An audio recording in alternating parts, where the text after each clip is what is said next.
Mi nombre es Juan David Mestizo y junto a mi compañera María Alejandra Cuña les vamos a dar una breve explicación sobre los datos recolectados a partir del modelo de regresión lineal múltiple sobre la base de datos de extracción natural de gases que nosotros escogimos para este corte. Primero vamos a realizar una breve introducción para que tengan mayor conocimiento de la información de la base de datos.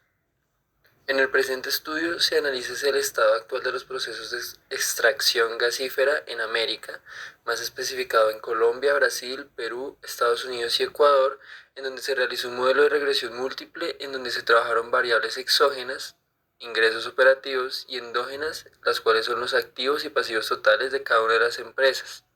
En total fueron 235 empresas de estos países, en donde se busca un énfasis del estudio en una identificación de las variables que componen el balance de las empresas. Para la justificación, las empresas de extracción de gas natural en algunos países de América representan más del 40% de sus ingresos. En este caso, se pretende analizar los activos y pasivos de las empresas líderes en el mercado de gas natural. A modo de contexto, la producción de gas creció fuertemente en el continente americano desde 1992. Este incremento se debió al fuerte consumo para la generación eléctrica, que dio cuenta de casi el 39% en el mercado nacional. En el mercado industrial, por otro lado, representó el 24% y con respecto a las exportaciones un 18%. Además, el consumo residencial, comercial y de servicios mostró un 11.7% y por último el GNC representó el 7.3%, lo que explica el consumo intensivo de gas para la generación eléctrica de la misma época. Para los objetivos, se planteó analizar la situación de las industrias del gas en Colombia, Perú, Ecuador, Venezuela y Estados Unidos, haciendo referencia al desarrollo de estos mercados estudiados con variables codependientes como lo son los activos y los pasivos totales. Además, observar la relación entre un buen manejo de los pasivos totales de cada una de las empresas, lo cual provocará un buen ingreso operativo total primordial para un buen rendimiento. Para el marco teórico, primero vamos a intentar demostrar si tiene alguna influencia el desempeño de los activos y pasivos totales de las empresas americanas para mantener un rendimiento óptimo de las mismas. Tenemos que tener primero en cuenta que los activos son primordiales para el buen funcionamiento de una empresa, ya que se representan como un valor económico de corto o largo plazo, logrando incrementar el mismo valor de la empresa, y que los pasivos, al contrario, se pueden definir como las deudas y los pagos pendientes que manejan determinadas empresas. Al igual que los activos, se pueden manejar de diferentes formas, ya sea en corto o largo plazo, pero esos tienen una mayor importancia debido a que si una empresa tiene muchas deudas en el corto plazo y no dispone de suficiente dinero, puede tener serios problemas para continuar su actividad. ¿Por qué es importante tener esta información clara? Para el desempeño de una empresa depende prácticamente de un 80% de estos dos valores. Si se complementa con el patrimonio neto, se puede estudiar de mejor manera cómo se mueve una empresa en el corto y largo plazo. Para las hipótesis se planteó, los activos y pasivos totales de las 235 empresas estudiadas responden a la variable exógena, es decir, los ingresos operacionales, ya que estos son componentes indispensables en el análisis del modelo. Asimismo, comprobar que los países escogidos son los más recurridos con respecto a la industria del gas natural y su influencia en la extracción de recursos. Además, los datos arrojados a partir de la significancia e interpretación de coeficientes demuestran la viabilidad positiva del modelo con las variables estudiadas. El monte A para este modelo es el siguiente. El ingreso operacional es igual a 145,009, que corresponde al primer beta, más 0.1186, que corresponde al segundo beta, por los activos totales, más 0,1606, que corresponde al tercer beta, por los pasivos totales. La interpretación de estos coeficientes es la siguiente. El beta 1, si los valores de activos totales y pasivos totales son 0, los ingresos operacionales promedio son de 145,009 miles de millones de pesos. En el segundo beta, ante un aumento de 1000 en los activos totales, el ceteris paribus, los ingresos operacionales aumentan en 0,1186 miles de millones de pesos.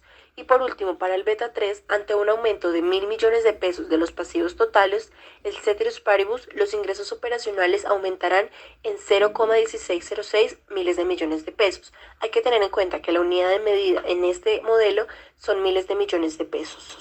Para la prueba de significancia individual se planteó la siguiente hipótesis. Como hipótesis nula se tiene que beta es igual a 0 y como hipótesis alternativa beta es diferente de 0. Se utiliza una significancia del 5%. En el caso de la primera beta hay evidencia para afirmar que beta 1 fue diferente de 0, ya que el TC1 fue mayor a menos 1.97. No se rechazó la hipótesis nula. En el caso de beta 2 y beta 3 hay evidencia para afirmar que beta 2 es diferente de 0 y beta 3 fue diferente de 0, ya que se rechazó la hipótesis nula.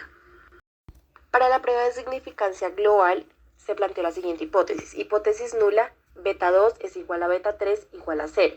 Y la hipótesis alternativa, al menos un beta fue diferente de 0. Se aplicaron los 5 pasos para ejercer esta prueba y se llegó a la conclusión de que hay evidencia para afirmar que el modelo es significativo globalmente, ya que el valor estadístico fue mayor a el valor crítico. Eso quiere decir que se rechazó la hipótesis nula. Para la prueba de bondad de ajuste, el coeficiente de determinación, es decir, el R cuadrado, arrojó un valor de 0.94, es decir, el porcentaje en que las variables X explican la variabilidad Y. Los valores de activos totales y pasivos totales explican en un 94.10% la variabilidad de los ingresos operacionales. Eso nos da una conclusión de que el modelo explicado demuestra que tiene una variabilidad alta, ya que las pruebas analizadas demuestran que son significativas tanto global como individualmente. En la detección de multicolinealidad, el coeficiente de correlación arrojó un valor de 0.8317, un valor cercano a 1. Eso quiere decir que hay relación directa entre los activos totales y los pasivos totales. Se muestra indicios de multicolonialidad aproximada, al igual que el VIF, ya que el valor que arrojó fue mayor a la significancia del 5%. Eso quiere decir que también hay indicios de multicolonialidad aproximada. Ahora para explicar lo que es los resultados que se generaron a partir de la prueba de RStudio, se tiene que primero ver el análisis en donde se ve la relación de las tres variables, tanto endógenas y exógenas, en donde se pueden ver datos atípicos previamente solucionados, en donde se sacaron también entonces lo que es el p-valor, los diagramas de dispersión de cada una de las variables con los países que se trabajan. Adicionalmente a eso, pues también se puede ver entonces el resultado de las variables, donde se ven los cuartiles, los máximos, las medianas, manejándolo también entonces con el p-valor menor a 0.05, que es con el cual vamos a trabajar. Y ahí sí se puede mirar entonces que los datos arrojados que se ven en los gráficos residuales, se realizan 4 gráficas en donde se ven los cuartiles y sus datos atípicos, los valores ajustados, junto a una línea la cual minimiza la distancia entre los datos, y por último los valores residuales y sus datos atípicos en una relación. Se puede ver entonces que hay una relación entre las variables a primera vista, pero pues con los datos atípicos se puede generar alguna dispersión entre las mismas. En el histograma de residuales entonces se ve lo que es una relación directa entre las variables, tanto activos totales como pasivos totales, mostrando también entonces indicios de una multicolinealidad aproximada. También porque los resultados que se generaron son iguales entre las mismas variables, que es 3.244005.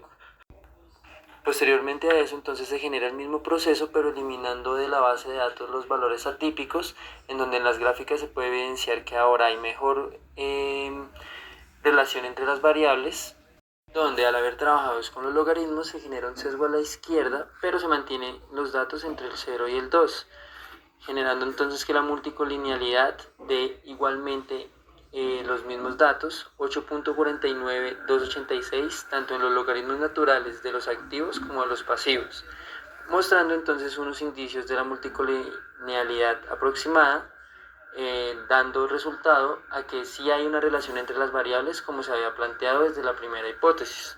Y como se ve entonces en el histograma de los residuales, se mantiene entonces una similitud entre las mismas variables, manteniéndose entre menos 5 a 5, y en el proceso de multicolinealidad da el mismo resultado de 16.21798 tanto en los pasivos totales y activos totales, mostrando entonces una multicolinealidad aproximada. Ahora, en el último paso se maneja el mismo proceso, pero no con las variables de pasivos y activos que se estaban manejando anteriormente, sino con los logaritmos naturales. Esto genera entonces una diferencia entre las variables, pero se ve igualmente una relación entre las mismas, validándolo a partir del histograma. Como conclusión, se puede decir que a partir de los resultados recolectados tanto en los procesos hechos en Excel como en RStudio, podemos concluir que la hipótesis planteada al principio del proyecto es correcta, debido a que podemos demostrar que las variables exógenas cumplen con el requisito de tener una relación entre las mismas, siendo consecuentes en el rendimiento de la empresa, ya que en el total de los ingresos operativos se visualiza la importancia que tiene en cada uno de los países estudiados.